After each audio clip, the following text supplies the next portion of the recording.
In today's video, I'm going to teach you Guide with Google. By the end, you'll know exactly how to place a phone call from within Google Meet so someone can join your meeting by audio, even if they can't click a link or open the app. Start by going to Google Meet in your web browser or opening the mobile app. Make sure you're signed in to the correct account your organization or class uses. If you already have a meeting scheduled, open it.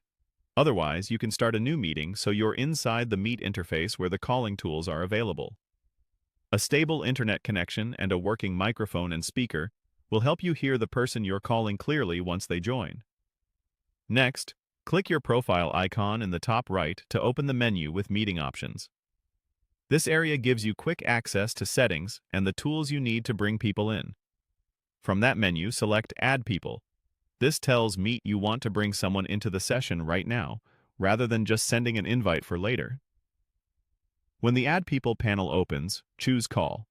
This option is specifically for dialing a phone number, so Meet can ring the person and bridge them straight into your meeting as a phone participant. It's perfect for teammates on the go, guests who aren't using Google accounts, or anyone with limited connectivity. Click into the search field in that call panel. This is where you'll enter the number. Type the full phone number carefully. Include the area code, and if you're calling internationally, add the correct country code with the plus sign if your region requires it. As you type, you may see suggestions if the number matches one of your saved contacts.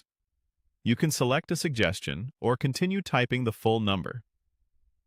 Once the number looks correct, click Call to place the call.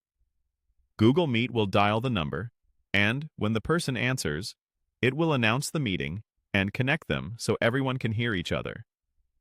You'll see the phone participant appear in your people list, typically labeled to indicate they joined by phone. If the call doesn't go through, double-check the number format, confirm that your account allows outbound calling, and make sure you have permission to call external numbers if needed. In some regions or account types, calling features may be limited or may require an eligible plan. For clarity and privacy, let your participants know a phone attendee is joining. And remember, you can remove the phone participant at any time without ending the meeting. That's it. You've successfully called someone directly from Google Meet.